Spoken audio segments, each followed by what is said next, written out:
Hi everyone, I'm Jackie Harrison from Jackie H Artistry and welcome to my art channel. Welcome to my art studio. Thanks for joining me.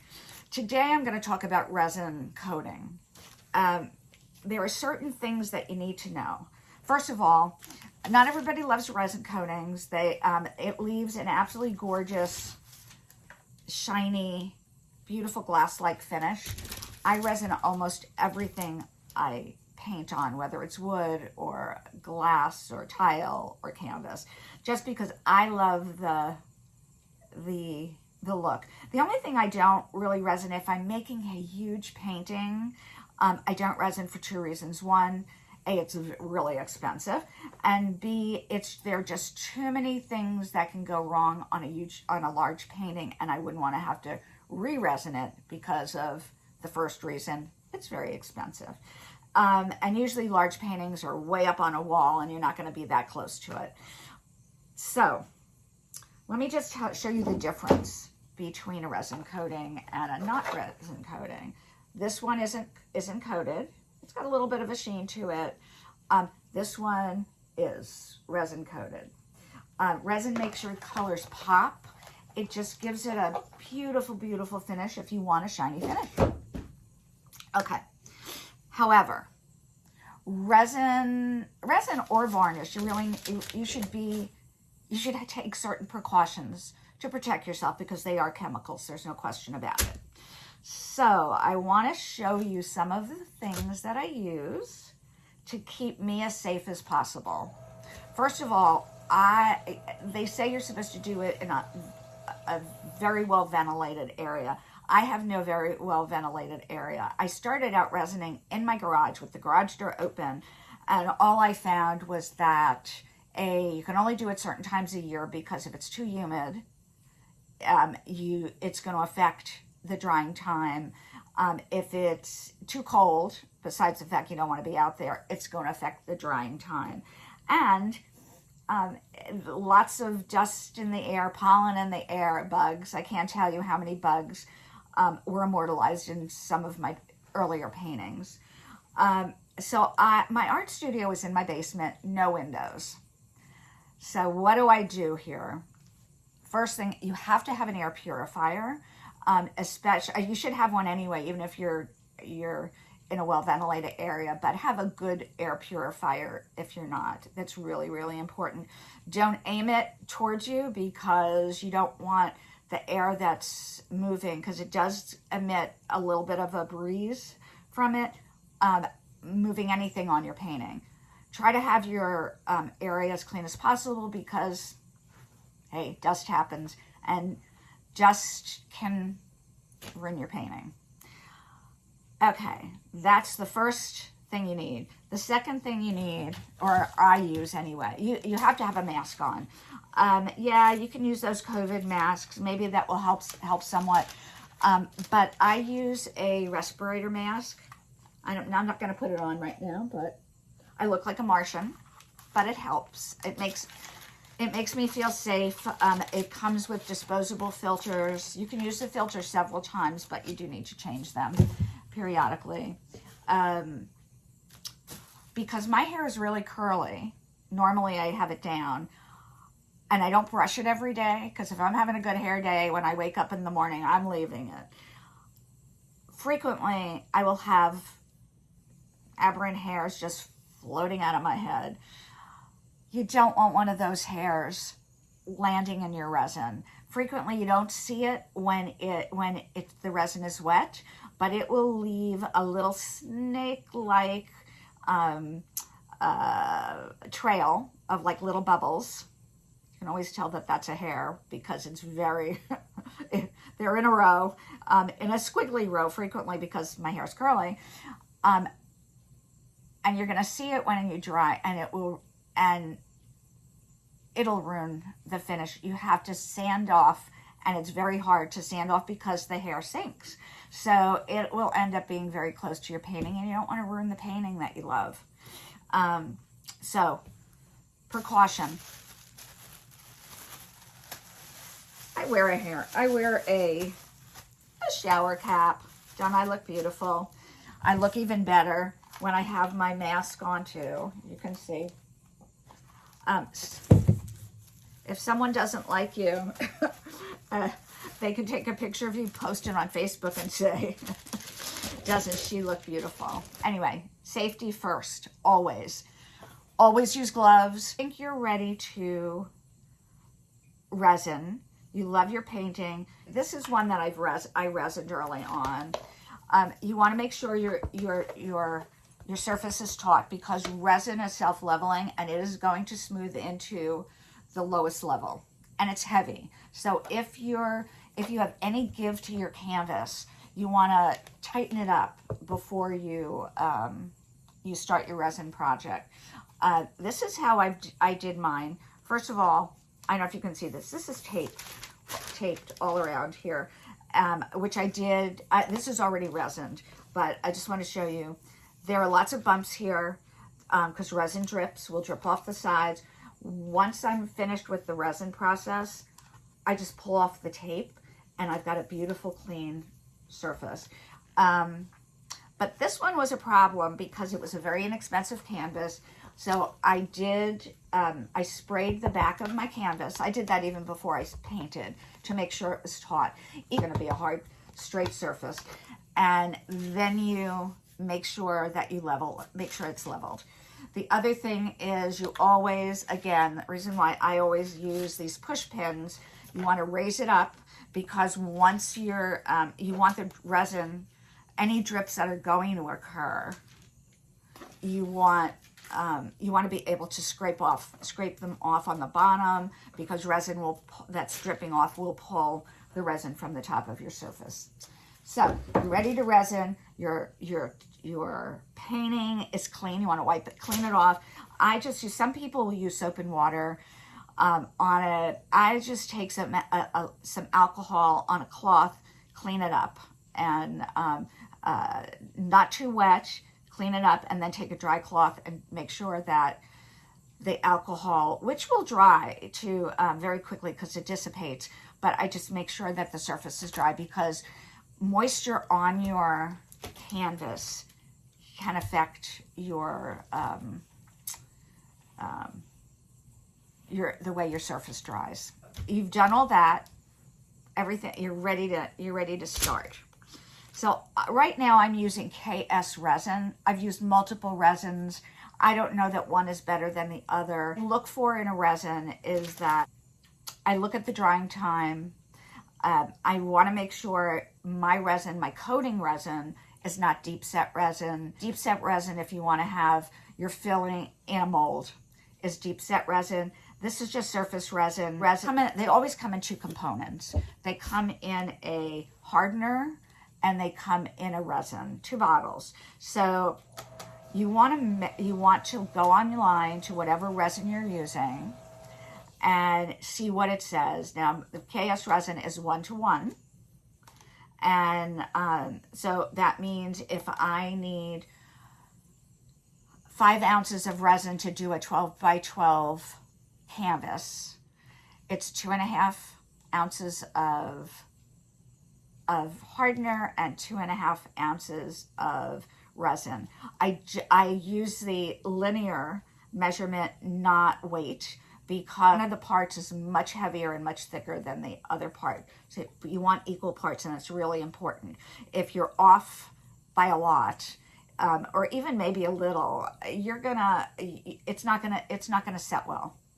Okay, so what I do, it's easier for me because sometimes I pour too much of one and the other, and again, you want to have them mixed. You want to have exact measurements. So I use 2 graduated disposable cups, which I do use over and over again. And once you mix them together, they're gonna start to harden. So here I have I've labeled my hardener. Here I've labeled my resin. You need a stir stick before you start. When I said 5 ounces of resin for a 12-ounce canvas, almost every company that sells resin will have a calculator. Because I like the ones that are 1:1, meaning equal parts, I just use my original one that I started with at Art Resin. I have typed up multiple different size canvases, so I don't have to look it up on the internet every time I resin. I could just flip to my page and it works out great. Let's see, what am I not telling you? Make sure your safety features, again, you want an air purifier, you want a mask, preferably a ventilator mask. You want a shower cap if you're worried about your hair making a mess, falling into your canvas. You want to use gloves. You want to have your arms covered. You want to be as protected as possible. All right, let me think. What else? The other things that you're going to need. So you need a timer.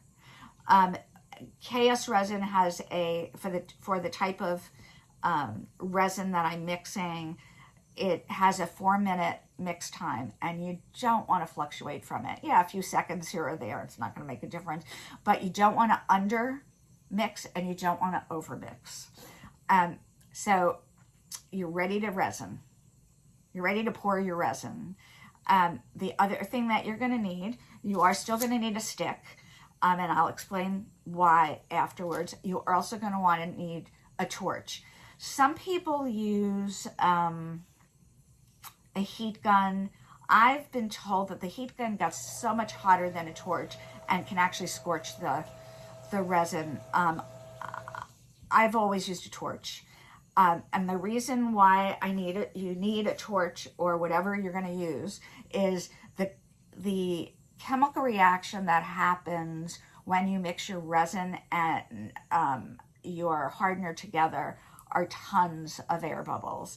You don't want the air bubbles to be trapped into the resin when it hardens, because it's going to look like Swiss cheese.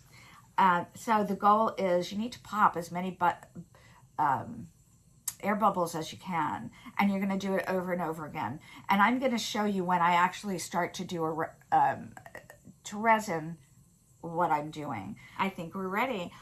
For the purposes of being able to explain to you what I'm doing while I'm resining, I am not going to use my ventilator for one of the pieces so you can hear me, because you will not be able to hear me otherwise. But I can't stress enough the safety features that you have to, or safety precautions that you really have to take, because you want to stay healthy and paint for a long time. Right. See you in a few. So hi everybody, I'm back. I have prepared my resin off camera. This is a 10 by 10 canvas that I have taped. The push pins are back in. I've leveled, I've made sure everything was taut, and we're ready to go. This was a painting when my son and his girlfriend came in from Colorado. They wanted to learn how to paint, so I am resining theirs. It's a 10 by 10. I looked it up. It takes 3 ounces total of resin, and so it was 1.5 and 1.5 ounces of each, the hardener and the resin. The resin is the resin is the much thicker part. So what I did was I put in the hardener first, and then I put in the heavier resin and mixed it really well for 4 minutes. I don't know if I'm gonna hold it up for a second and see if you can see all the bubbles that are here. While I was mixing, I made sure that I scraped my stick multiple times. I scraped the bottom, I scraped the sides, because you want it well mixed and both components integrated. Okay, I think that's about all I need to get out of here. Okay, all right, so I'm gonna just lift this up. I don't know if you could see all these air bubbles here.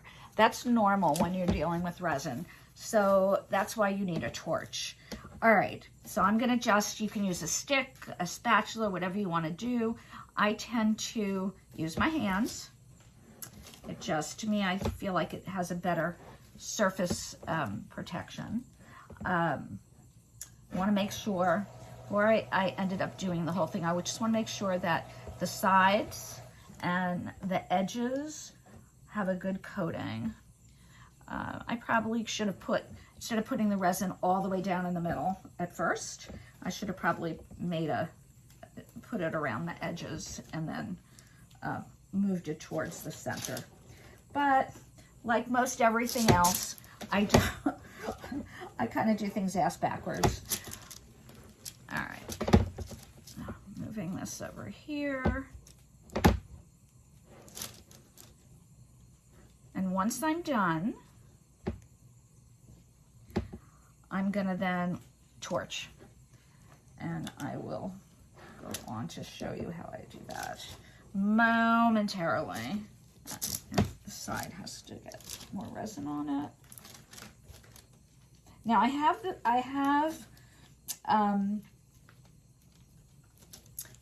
this canvas on a tray that has parchment paper on it, because resin doesn't stick to parchment. Made sure that it was pretty clean, because sometimes I see as I'm torching that there are spots that need more, and I can just scoop it up from whatever has fallen on. Okay, first thing I'm gonna do, I think it's pretty covered. All right, so I'm gonna take one glove off just because it's easier for me, but and I pick up my torch. This is just a plain old creme brulee torch. Some people double glove and just take off one glove. Some people cover their torch with plastic. I have trouble with that. I'm just so afraid it's gonna burn. And anyway, so I'm gonna just move very quickly over the edge over the painting. Not staying any place too long, because you don't want it to burn. Some people put a silicone mat on underneath, which works great because again, it doesn't stick to the silicone. It's just this is what works for me. All right, so I'm going to stop right now, and I've torched it several times, and I just want to see where else I can see stuff. And so I'm reassessing, and we are going back. And you have to do this several times. You need to walk around it or see if there is, sometimes in different light. So, depending on the way the light is, sometimes it's easier to see the bubbles. Okay. The other thing I do is there are a couple of things that are that I see in my painting. I don't know if it's an imperfection on the surface, or if it is a hair that's still got through my shower cap, or if it's dust. But I use a tweezer. You can use a stick, a thin stick, and I'm just going to see what I can get up here, if I can get it. I think I got it. All right. The tweezer has schmutz on it. Let me make sure. I don't know if it's the schmutz from the painting or if I picked up. Let's try this again. Here's a piece right here. Okay. Here is more.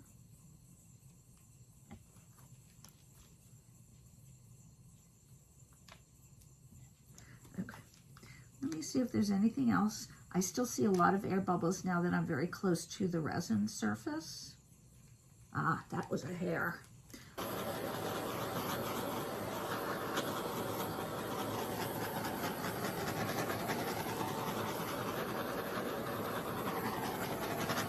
Okay, let's see. So the other thing that you want to do, and you'll do this several times, is you want to take a stick, your gloved finger, whatever, and wipe the drips that are coming off the sides. because they're going to continue to pull resin. I want to make sure it is perfect because, you know what, somebody once told me, a boss once told me, if you don't have the time to do it right, when are you going to have the time to do it over? I probably am more neurotic than most about having flawless resin, but to me it's worth it.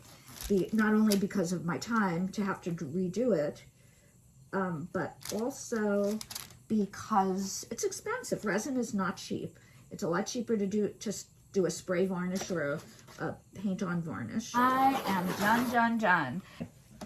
Alrighty. I hope you've enjoyed this video and found it helpful. I hope I didn't scare you off from doing resining. It's just, it really leaves an absolutely gorgeous finish. Just remember, you absolutely need to use your safety precautions. You want to cover your hair or pull it back.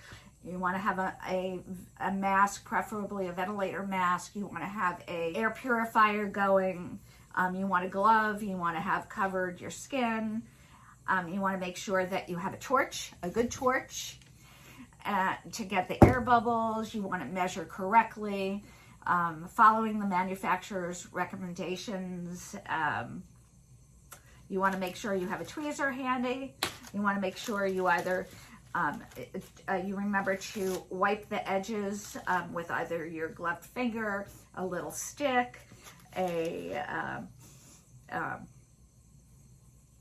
popsicle stick, whatever it is to do to get those drips off, and do it several times during the process.